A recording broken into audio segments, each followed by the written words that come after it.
नमस्कार, मैं हूं विक्रम शर्मा। एक बार फिर आपके साथ शर्मा जो है हमारे साथ बातचीत में आ गए हैं और हम देश के जो उन पर बातचीत करते हैं।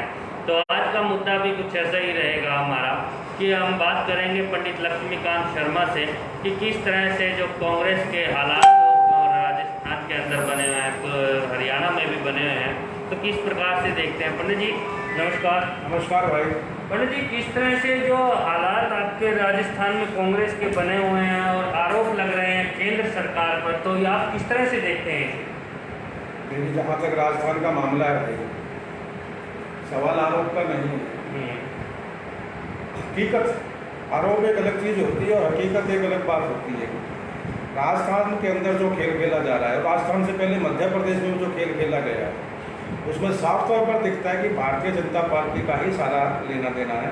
और जिस तरीके से भारतीय जनता पार्टी चुनी हुई लोकतांत्रिक ढंग से जो सरकारें चुनी हैं देश की जनता ने, प्रदेश की जनता ने, उन सरकारों को अस्थिर करने का प्रयास कर रही है, उन सरकारों को गिराती है और जबरन कब्जा, मैं इसको जबरन कब्जा कहूँगा कि जनता ने आपको नकार दिया, लेकिन उसके बावजूद भी आप सत्ता पर कब्जा करना चाहते हैं, सत्ता पर काबिज होना चाहते हैं, जबरन कब्जा चाहते हैं। ये देश के लोकतंत्र के लिए बड़ा भयानक है और बड़ा खतरनाक है।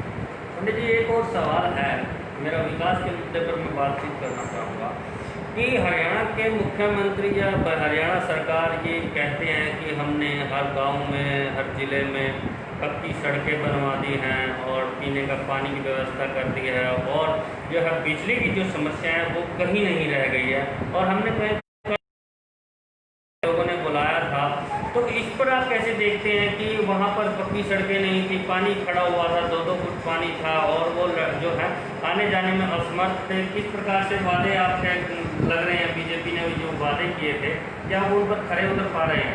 देखिए, जहाँ तक भारतीय जनता पार्टी के बातों की बात है, वो एक पुरानी फिल्म का जैसे गाना, वैसे तो मुझे गाने वाने का इतना शौक नहीं है, लेकिन कुछ चीज़ें जो राजनीतिक रूप से कहीं ना कहीं फिट बैठती हैं वो मुझे याद रहती हैं। मुझे वो गाना याद आता है भारतीय जनता पार्टी के लिए कि था कि वादा तेरा वादा, वादे पे तेरा मारा गया। तो वो तो कोई और बेचारा प्रेमी था जो वादे पे मारा गया था, लेकिन यहाँ तो भारतीय जनता पार्टी के वादों पर हरियाणा की जनता और देश की जनता मारी गई, धोखा हुआ है, फरेब हुआ है। 6 साल पहले शुरू हुआ था, लेकिन न जाने ऐसे कुछ ये कारनामे कर जाते हैं जो हमारे बंधु हैं, भारतीय जनता पार्टी के लोग हैं, कि कहीं ना कहीं जनता को बरगलाने का, जनता को भड़काने का, जनता को समझबाज दिखाने का, झूठ का, फ्रेब का एक ऐसा जाल फेंक देते हैं जिसमें देश की, प्रदेश की भोली भाली जनता जो फंस कर रह जाती है। पहले प्लान में आए थे तब भी यही आए थे, मोदी जी कहते थे 15 लाख देंगे, खट्टर साहब ने चुनाव लड़ा था कि पता नहीं हम क्या कुछ कर, हम तो हरियाणा को उठा करके यहाँ से उठा करके पेरिस में रख देंगे। अभी आपने खुद ही बताया है कि उठा करके जिस जगह पर हरियाणा पहले था, हरियाणा विकास के मामले में 2014 तक कांग्रेस की सरकार ने उसको नंबर 1 बनाया था। रोजगार के मामले में भी, विकास के मामले में, जिन सड़कों का आप जिक्र करते हैं, सड़कों के मामले में भी। लेकिन भारतीय जनता पार्टी की सरकारें, जो सड़कें कांग्रेस ने बनवाई थी, जो हाईवे कांग्रेस ने बनवाए थे, भारतीय जनता पार्टी की सरकारें उनकी रिपेयर और मरम्मत तक करवा नहीं पा रही है। और जिसका जीता जागता सबूत आपने पहले तो खुद ही बताया कि सनेड़ी गांव की सड़क का मामला है। सनेड़ी हम भी जाते रहे, मेरे हल्के में ही सनेड़ी गांव आता है, वहाँ पर सड़कें बनी हुई हैं, लेकिन पिछले साल 6 साल के अंदर जो हैं, जो उनकी टूट फूट हुई है, उनका रखा जनता पार्टी की सरकार नहीं कर पाई।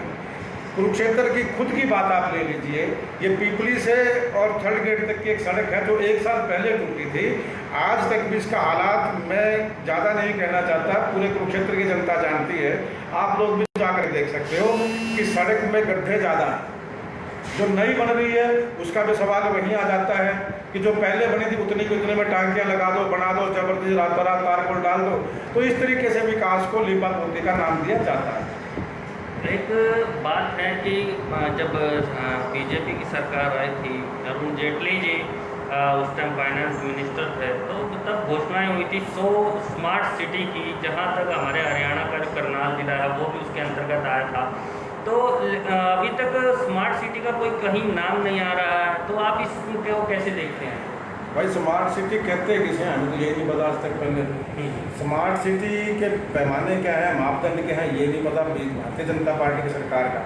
अगर स्मार्ट सिटी आप विकास के दृष्टि से देखते हो, स्मार्ट सिटी तो कांग्रेस ने बनाई थी, पूरे हिंदुस्तान को स्मार्ट इंडिया बनाया था। लेकिन भारतीय जनता पार्टी के लोगों को तो एक बीमारी है ना, एक बात कहने की बीमारी है कि जो हुआ पहली बार हुआ। वो पहली बार का नाम दे करके नरेंद्र मोदी की मैं बात करता हूँ, वो ट्रेन की बात में एक वीडियो क्लिप आजकल खूब चर्चा में है सोशल मीडिया पर कि वो ट्रेन के ऊपर भाषण दे रहे हैं कि रेलवे का जो है विस्तार नहीं किया, रेलवे का कांग्रेस ने भट्ठा बिठा दिया, रेलवे वहीं की वहीं है और मैं बुलेट ट्रेन लेके आऊँगा।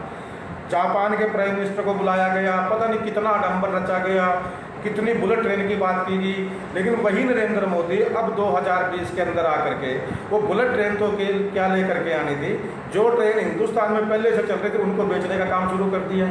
इसी तरीके से अरुण जेटली जी दिवंगत व्यक्ति हैं और मेरे संस्कार मुझे इस बात की इजाज़त कतई नहीं देते कि किसी दिवंगत आदमी के प्रति मैं किन्हीं ओछे शब्दों का प्रयोग करूँ। या भारतीय जनता पार्टी की संस्कृति है, उनके मुखिया की संस्कृति है, नरेंद्र मोदी की संस्कृति है कि वो जवाहरलाल नेहरू जी के बारे में, वो इंदिरा जी के बारे में, वो राजीव जी के बारे में इतनी वाहियात बातें कहते हैं, इतनी गंदी भाषा बोलते हैं कि देश का आम नागरिक भी शर्मिंदा हो जाता है। कहते हैं हिंदुस्तान की परंपरा है, संस्कृति है कि किसी दिवंगत आत्मा के बारे में, हम मरे हुए के व्यक्ति के बारे में उसको अच्छा ही कहते हैं, चलो जो हुआ भाई ठीक हुआ। लेकिन वो इनकी संस्कृति है कि उनको भी बख्शते नहीं जो दिवंगत व्यक्ति। लेकिन मेरी संस्कृति मुझे इजाज़त नहीं देती कि मैं अरुण जेटली के बारे में कोई शब्द कहूँ। लेकिन हाँ, जो प्रश्न आपने उठाया है उस पर मैं ज़रूर कहना चाहूँगा कि जेटली जी इन्हीं के फाइनेंस मिनिस्टर हुआ करते थे, तो बता दें, खट्टर साहब बता दें कि हरियाणा में कौन सा स्मार्ट सिटी बना है। मैं क्या बताऊंगा, खट्टर साहब से पूछिए आप लोग कि बताइए कौन से स्मार्ट सिटी आपने हरियाणा में बनाए हैं, एक का नाम बता दीजिए और उसमें क्या स्मार्टनेस है। आपने करनाल की बात की है, करनाल से मुख्यमंत्री चुनाव लड़ करके आते हैं, विधायक है वहाँ से। आज करनाल की सड़कों का हाल आप जा करके देखिए, टांकियाँ तक उन सड़कों के अंदर लग नहीं पाई है। स्मार्ट सिटी का तो ये हाल है। एक और सवाल है कि बीजेपी, आप आरोप लगाते हो बीजेपी पर कि हिंदू मुस्लिम की राजनीति करती है, तो अभी जो है हिंदू मुस्लिम जो मुसलमान भी जो है बीजेपी का साथ देते हैं कई बार, तो इस पर आप क्या कहेंगे कि मौलाना साहब जो हैं इस पे जैसे उनको एक बड़े कार्यक्रम का जो हिस्सा बनाया जा रहा है अभी, और वो उनको आपराधिक दृष्टि से भी बीजेपी कई बार देखती है और वो अपने आप ही उन्हें कार्यक्रम में इन्विटेशन दे रहे हैं। देखिए साहब, जहाँ तक आपने बात की है हिंदू मुसलमान के मुद्दे की, मुद्दा बड़ा संवेदनशील है, बड़ा गहरा मुद्दा है, लेकिन देश से जुड़ा मुद्दा है, देश के आम नागरिक से जुड़ा मुद्दा है। मैं इससे आगे जाकर के आप एक बात कहना चाहता हूँ, आपने बात छेड़ी है, मैं कहना नहीं चाहता था, लेकिन बात आई है तो वो अंजाम तक भी जानी चाहिए। जहाँ तक हिंदू मुसलमान का मुद्दा है, हिंदू मुस्लिम का मुद्दा है, भारतीय जनता पार्टी तो उससे आगे कहीं चली जाती है। मैं आपको हरियाणा का उदाहरण देता हूँ कि जब इनका हिंदू मुसलमान करके पेट भरा नहीं, जब इनकी राजनीतिक दुकान वहाँ चली नहीं, तो हरियाणा के अंदर जाट और नॉन जाट का किस्सा आया। 2016 का साल सबको याद होगा किस तरीके से हरियाणा को आग के हवाले किया गया, एक कम्युनिटी को, जाट बिरादरी को बदनाम किया गया। मैं पूछना चाहता हूं भारतीय जनता पार्टी के लोगों से, खट्टर साहब से, इन्हीं के एक सांसद थे माननीय राजकुमार सैनी जी, जितनी बकवास उन्होंने की है जाट समुदाय के बारे में, खून हमारा भी बोलता था। किसने, और उसके बाद देखिए मजे की बात, भारतीय जनता पार्टी क्या कहती है कि हमारा राजकुमार सैनी से कोई लेना देना नहीं है। भैया आपने उसको खुले सांड की तरह छोड़ दिया है, वो एक कम्युनिटी को बदनाम करता है, वो कम्युनिटी को गालियाँ देता है, आप उसके खिलाफ कोई कार्रवाई नहीं करते। जब वो व्यक्ति के उससे कोई प्रेस का साथी पूछता है कि सैनी साहब अब जाटों ने आंदोलन शुरू कर दिया तो अब आप इसका क्या जवाब देंगे, तो राजकुमार सैनी वहाँ पर कहता है कि मेरी पार्टी मुझे इजाज़त नहीं देती। इसका मतलब क्या है कि साफ तौर पर ही राजकुमार सैनी को भारतीय जनता पार्टी का इशारा था। जाट और नॉन जाट की लड़ाई करवाई हरियाणा के अंदर, पूरा हरियाणा जलाया गया। उसमें कोई जाट समुदाय के लोग नहीं थे, उसमें असामाजिक तत्व थे, उसमें किसी भी बिरादरी का व्यक्ति था। लेकिन वही बात है कि जब आग लगती है तो हर कोई उसमें आम सेकने की कोशिश करता है। जाट और नॉन जाट की लड़ाई हरियाणा के अंदर करवाई। अभी इन्हीं के एक साथी है राजकुमार सैनी, पता नहीं इनके साथ है नहीं है, उसको तो आज तक पता नहीं इनका तलाक हुआ, शादी हुई, क्या हुआ। अब वो पीछे ब्राह्मणों के बारे में टिप्पणी करता है, अनगढ़ टिप्पणियाँ करता है। सहारनपुर के अंदर हमारे दलित भाइयों का और राजपूत बिरादरी का झगड़ा ये लोग करवाते हैं। ये हिंदू मुसलमान ही नहीं करते, ये तो एक बिरादरी को दूसरी बिरादरी से लड़वाते हैं। हिंदू मुसलमान का जहाँ तक मामला आता है, मैं एक बात आपसे कहना चाहता हूँ कि भारतीय जनता पार्टी के हिंदुस्तान में उदय से पहले ना कोई हिंदू था, ना कोई मुसलमान था, ना कोई हरिजन था, ना कोई धोबी था।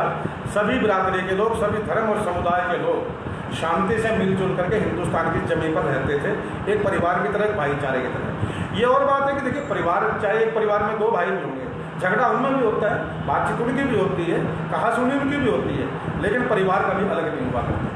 लेकिन भारतीय जनता पार्टी के लोगों ने जब से सत्ता में आना शुरू किया, इन्होंने बिरादरी को बिरादरी से लड़वाया, धर्म को धर्म से लड़वाया, हर इंसान को लड़वाने का काम शुरू कर दिया। हिंदू मुसलमान का मुद्दा कोई हिंदुस्तान में था ही नहीं, यह सिर्फ भारतीय जनता पार्टी की पैदाइश मुद्दा है।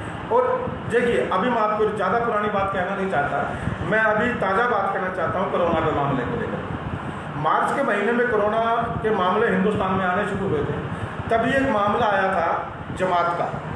मुझे ज़्यादा उसके बारे में जानकारी नहीं कि जमात किसे कहते हैं, तबलीगी जमात होती क्या है, मुझे इसकी जानकारी नहीं। मुझे जानकारी उससे पहले तो बिल्कुल थी ही नहीं, लेकिन जब ये मामला आया, भारतीय जनता पार्टी के लोगों ने मुस्लिम समुदाय को हिंदुस्तान के अंदर खलनायक बना करके पेश किया। ये पूरा मीडिया जानता है, आप लोग भी जानते हो।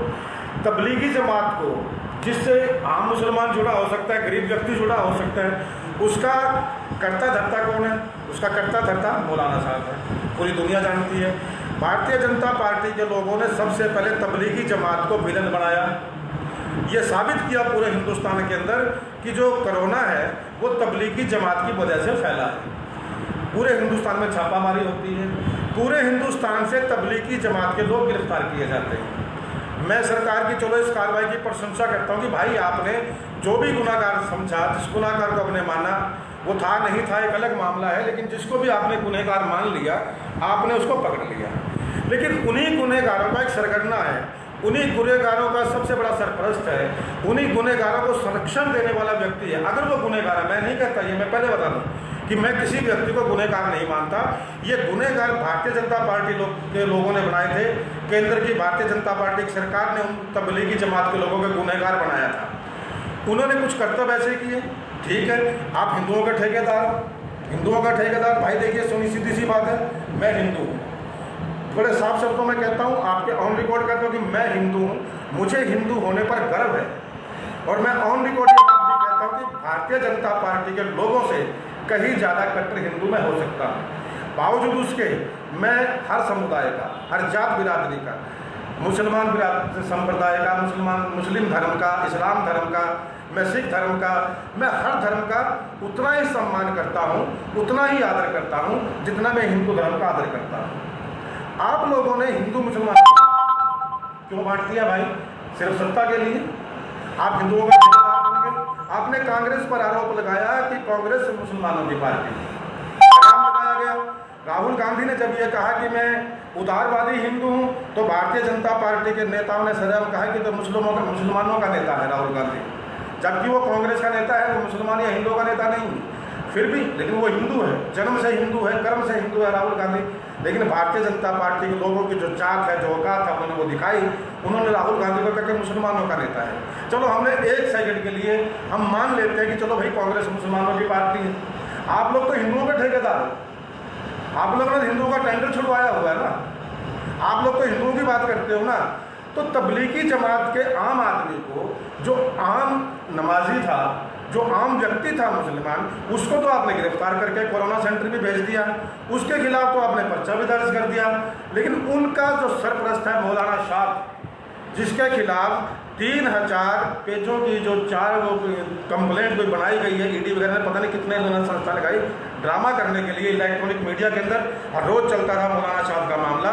मेरा प्रश्न ये है नरेंद्र मोदी से कि आम मुसलमान को तो आपने गुनहगार बना दिया, उसको आपने पकड़ भी लिया, लेकिन उन गुनहगारों का जो सरगना था, अगर आप उनको गुनहगार मानते हो, उनका जो सरगना है मौलाना साहब, वो आज का पिछले 4 महीने से उसके खिलाफ क्या एक्शन आपने लिया?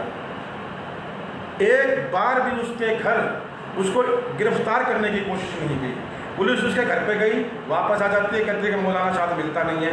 वही मौलाना साहब जो अपने घर पर मिलता नहीं है, वो अपने समधी की, एक अखबार की कटिंग मेरे पास आज भी है, वो अपने समधी के जनाजे में शामिल होने के लिए सहारनपुर जाता है, सहारनपुर शामिल होता है, पुलिस वहाँ पर है।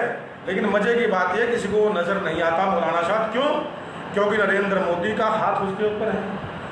जो अजीत डोभाल जी हैं, नरेंद्र मोदी के खास मित्र हैं, वो मौलाना साहब के मित्र हैं।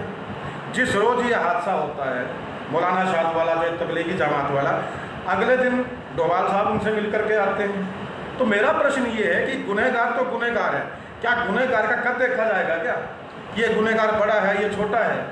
अगर आप इतना गुनहगार उनको मानते हो तो मैं ये कहना आज भी है कि अगर आप कहीं देश के प्रति जिम्मेदारी समझते हो नरेंद्र मोदी जी, इस देश के लिए ये मानते हो कि हाँ उनका कोई कर्तव्य बनता है, तो मौलाना साहब को गिरफ्तार किया जाना चाहिए, हर हाल में गिरफ्तार किया जाना चाहिए। क्योंकि उनके जो तबलीगी जमात के जो आम व्यक्ति है उनको गुनहगार मान करके उनको इस तरीके से पेश किया गया था। तो मेरा सिर्फ मोदी साहब से कहना है कि भाई इस हिंदू मुसलमान के झगड़े को छोड़ दीजिए, गुनहगार को गुनहगार मानिए। वो किसी बिरादरी से है, किसी धर्म से है, किसी संप्रदाय से है। अगर विकास दुबे का इनकाउंटर 24 घंटे के अंदर हो सकता है, अगर यूपी के अंदर और अपराधियों को पकड़ा जा सकता है, अगर ताहिर हुसैन वगैरह को पकड़ा जा सकता है, तो मौलाना साहब में ऐसी क्या खास बात है, ऐसी क्या खासियत है, उसके अंदर क्या वो काबिलियत है कि 4 महीने से मौलाना साहब को पकड़ा ही नहीं जाता? तो कहीं ना कहीं केंद्र सरकार पर सवाल उठता है, केंद्र सरकार की नीतियों पर सवाल उठता है। और जो ये नीतियाँ बनाती है कि ये झगड़े करवाने की, फसाद करवाने की, कि जाट को नॉन जाट से, ब्राह्मण को दूसरी बिरादरी से और मुसलमान को हिंदू से लड़वा दो, ये ज़्यादा दिन चलने वाला नहीं है, देश के लिए घातक है। मेरा आप लोगों के माध्यम से कहना है। पंडित जी, एक और बात आपसे कहना चाहते हैं कि कोरोना के जो देश में 13 लाख से ऊपर केस हो गए हैं, तो और बीजेपी सरकार कहती है कि सफल हैं अभी क्योंकि जिस तरह से देश की आबादी है उस तरह से हम कंट्रोल कर पा रहे हैं, तो इसको कैसे देखते हैं आप? देखिए साहब, भारतीय जनता पार्टी क्या कहती है, अगर उस पर चर्चा करें तो किताब लिखी जा सकती है। झूठ बोलना, फरेब करना, जालसाजी से लोगों को गुमराह करना, ये भारतीय जनता पार्टी का पेशा है, धंधा। इसी बिना पर वो शासन करती आई है। आप लोग ही सिर्फ एक बात का ध्यान बताइए, एक बात बताइए कि जिस वक्त 500 केस नहीं थे पूरे हिंदुस्तान में, तब नरेंद्र मोदी ताली और थाली बजवाते थे, लॉकडाउन करते थे, अपना चर्चा करवाते थे कि 56 इंच की छाती है तो कोरोना घुस नहीं सकता, कोरोना हिंदुस्तान में आ नहीं सकता। मेरा प्रश्न ये है कि आज के दौर में जब 13 लाख के मामले क्रॉस हो चुके हैं, क्या आज नरेंद्र मोदी प्रधानमंत्री नहीं है हिंदुस्तान के? क्यों नहीं भाई? दूसरी बात, आप कहते हैं कि हमने काबू कर लिया। मैं आपके सदके जाऊं नरेंद्र मोदी जी, मैं आपके सदके जाऊं अमित शाह जी, पूरी कांग्रेस आपके सदके में खड़ी है कि आपने तो कमाल ही कर दिया कि 13 लाख केस आज की डेट में क्रॉस हो चुके हैं, 50,000 केस प्रतिदिन आ रहे हैं, और आप कहते हो कि कोरोना काबू कर लिया। भाई अगर इसी को काबू करना कहते हैं तो फिर आपका कोई मुकाबला कर नहीं सकता। फिर तो बस आपका इस देश का मालिक, आप तो पहले ही कह चुके हो मोदी साहब कि इस देश का जो भगवान है, 23 जून को आए थे और आकर के 23 जून पर कहा था कि सवारी अपने सामान की खुद जिम्मेदार है। तो इस देश की जनता का मालिक जो भगवान है, नरेंद्र मोदी जी को ये नहीं भूलना चाहिए कि जब कोरोना शुरू हुआ था तो हिंदुस्तान कहीं किसी पायदान पर नहीं था, लेकिन नरेंद्र मोदी के होते होते ही आज हिंदुस्तान दूसरे नंबर पर कोरोना के मामले में आ चुका, तीसरे नंबर पर। तो ये शर्मनाक स्थिति अगर सरकार मानती है कहीं ना कहीं, तो ये सरकार के लिए शर्मनाक स्थिति है। आज भी अगर सरकार होश में आ जाए तो इस देश का कुछ भला हो सकता है। करें, लोगों के लिए कुछ करें, जनता के लिए कुछ करें, देश को संभालने की बात करें, ना कि कांग्रेस को संभालने की बात करें। नरेंद्र मोदी साहब तो कांग्रेस को संभालने में ज़्यादा लग गए, कोरोना के मामले के ही पीछे चले गए। तो एक नौटंकी सी, एक ड्रामा सा ये लोग कर रहे हैं। ये दुख की बात है कि इतने संवेदनशील मुद्दे पर, महामारी के मुद्दे पर भी अगर भारतीय जनता पार्टी राजनीति करती है तो परमात्मा इनका भला कर सकता है। मैं तो भाई कुछ और कह नहीं सकता इस मामले में। तो देखिए, ये थे हमारे साथ पंडित लक्ष्मीकांत शर्मा, जिन्होंने अपने विचार रखे, हमने कड़े सवाल भी पूछे और इन्होंने अपने जो सवालों का जवाब भी दिया। ऐसे ही मुद्दों को हम आगे भी लेकर के आते रहेंगे और आपको बताते रहेंगे कि वर्तमान देश में क्या हालात हैं, क्या विचार चल रहे हैं, लोगों के चल रहे हैं, राजनेताओं के चल रहे हैं, विकास की क्या गति है। तो इसी के साथ मैं विक्रम शर्मा कुरुक्षेत्र से सत्य सारथी के